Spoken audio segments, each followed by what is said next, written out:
Welcome back into the Sports Source. This segment brought to you by Games and Things. They just had their biggest anniversary sale ever, folks. That means a lot of you got some great deals, and they thank you for it. If you missed out, there's still time to load up before Christmas, though. Visit OurGameRoom.com or go by and speak with Scott and Lisa Mellon at Games and Things out in West Knoxville. The store, I mean, you're going to want to, when I'm in there, I just want to sit down and kind of kick on a movie or something, watch a game. It is a really cool place to go. Games and Things, see for yourself. They got everything under the sun for your game room. All right. Last year, Tennessee was 5-5, needed one win against either Missouri or Vanderbilt to go bowling, and lost both of them. Same situation this year, exactly the same, except for two things.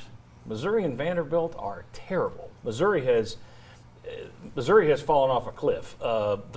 They've lost their last 4 games. They haven't scored a touchdown their last 2 games. They've scored 1 touchdown their last 3 games, 3 in their last 4 games. Terrible. Got blown out at home yesterday by Florida. Thoughts on what we'll see Tennessee, Missouri next week? And actually, let me just start with you, Will. Mm-hmm. Florida blitzed the heck out of Missouri. They were all over Kelly Bryant. Will Jeremy Pruitt try and mimic that? Does he have the talent to do it?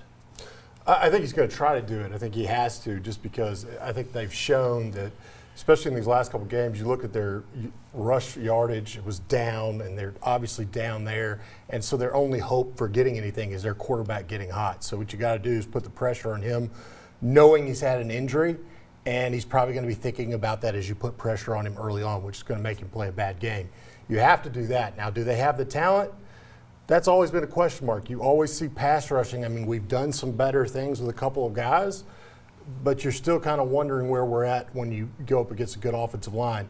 I think what they're going to have to do is get Batuli and To'oTo'o into that ball game as rushing from the inside on several different plays. We've seen the corner come off; they've been effective there, but they're going to have to mix it up with the different guys.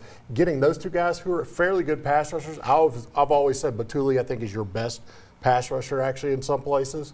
I think they have to come and bring him into that, and I think they will. So I think they'll have enough to do what that Florida did to them. Okay, then let me give a quick question to David here. 30 seconds. Tennessee should win this game. You're a Missouri grad. You've seen how bad they are this year. But what's your biggest concern for Tennessee? I mean, it's still the SEC. Missouri has pulled a reverse Tennessee this year, but you got to play well. It's like a 7-8 foot putt, I would say. If you do a couple things wrong, it can get away from you in a hurry. But if you just take care of business, Tennessee should be fine. They played poorly against Kentucky and still won. They've shown they can do that. They got to play okay, and they can win this game. I would agree with that. And this game has been tough for Tennessee's won at Missouri, once since they came into this league. So it's been a tough place to play. The weather's going to be cold. I wonder if that sort of depresses offenses a little bit. So, does Tennessee struggle to score some points in this game and put it away? I think ultimately it comes down to whether Tennessee can take care of the ball like they've done a lot lately. But if they don't do that, it could be a long night. I start Maurer. You start Maurer. Yep. We know that. We talked about it on radio Friday. Yep. Who would you start? Garantano. Who would you start? I would start Maurer and bring in Garantano quickly. Yeah. Well, that's yes. That's our point. That's what we're looking at. Yeah, that is a bizarre situation for a coach to have to be in, to say, wow, this guy's our best quarterback, but he's better if we don't start him. There's not another coach in the country that would trade with Jeremy Pruitt on that front. If you've got a best quarterback, you'd prefer to be able to start him. All right, very interesting stuff there. When we come back, Philo, do we fans still enjoy sports, or do we just enjoy griping about sports? I'll make a point next, and we'll ask Mark Pinecratz this as a former coach. Come on back.